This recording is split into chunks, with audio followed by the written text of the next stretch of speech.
स्वधा स्तोत्रम्। स्वधोच्चारण मात्रेण तीर्थस्नायी भवेन्नर मोच्यते सर्वपापेभ्यो वाजपेयफलं लभेत्। अर्थात स्वधा शब्द के उच्चारण मात्र से मानव तीर्थ स्नायी हो जाता है, वह संपूर्ण पापों से मुक्त होकर वाजपेय यज्ञ के फल का अधिकारी हो जाता है।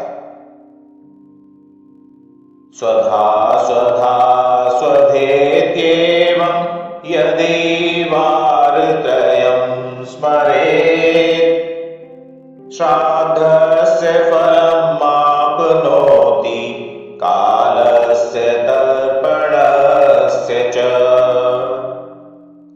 अर्थात स्वधा स्वधा स्वधा इस प्रकार यदि 3 बार स्मरण किया जाए तो श्राद्ध, काल और तर्पण के फल पुरुष को प्राप्त हो जाते हैं। श्राद्ध काले स्वधा स्तोत्रं यः शृणोति समाहितः लभेत् श्राद्धशतानां च पुण्यमेव न संशय। अर्थात श्राद्ध के अवसर पर जो पुरुष सावधान होकर स्वधा देवी के स्तोत्र का श्रवण करता है वह 100 श्राद्धों का पुण्य पा लेता है, इसमें कोई संशय नहीं है।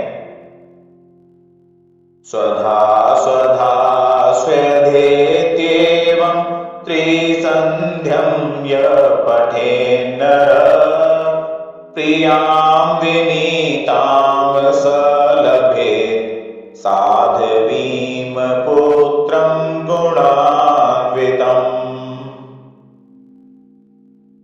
इसका अर्थ है, जो मानव स्वधा स्वधा स्वधा इस पवित्र नाम का त्रिकाल संध्या समय पाठ करता है, उसे विनीत, पतिव्रता एवं प्रिय पत्नी प्राप्त होती है तथा सद्गुण संपन्न पुत्र का लाभ होता है।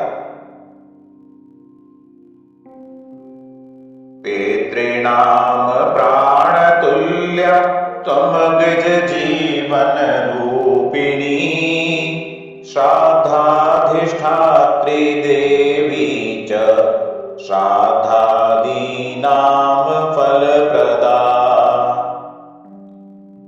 अर्थात देवी, तुम पितरों के लिए प्राणतुल्य और ब्राह्मणों के लिए जीवन स्वरूपिणी हो।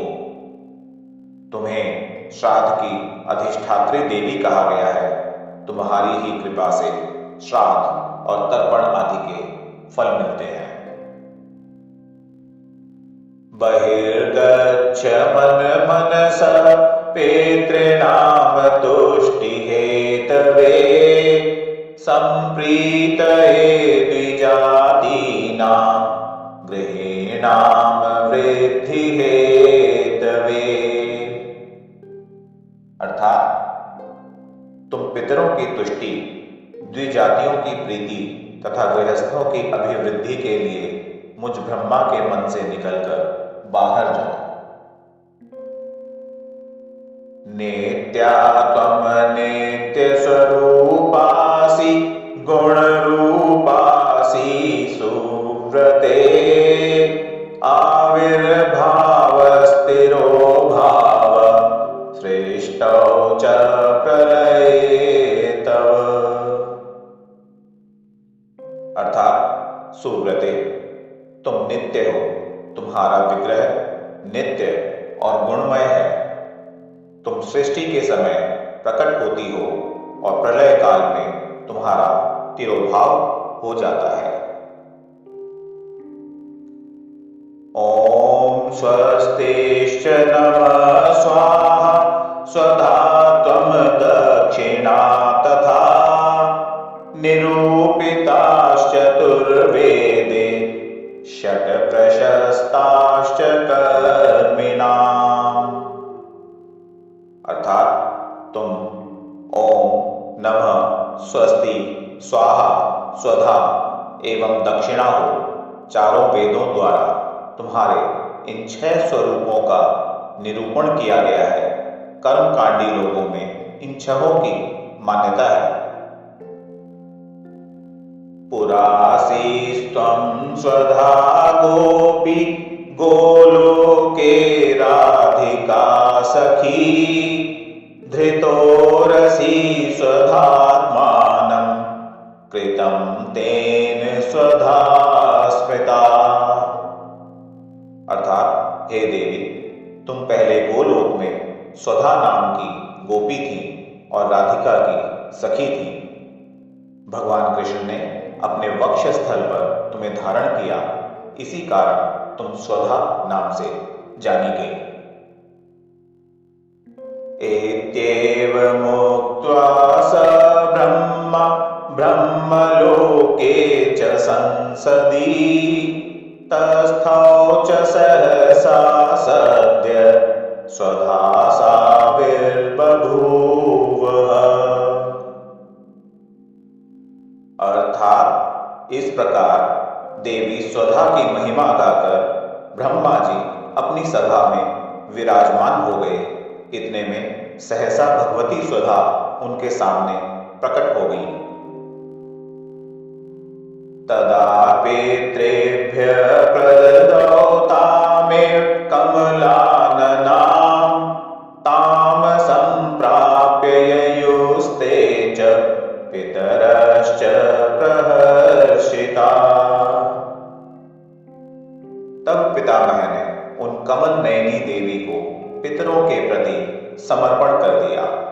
उन देवी की प्राप्ति से पितर अत्यंत प्रसन्न होकर अपने लोक को चले गए। स्वधा स्तोत्रमिदं पुण्यं यः शृणोति समाहितः स स्नातः सर्वतीर्थेषु वेद पाठ फलं लभेत्।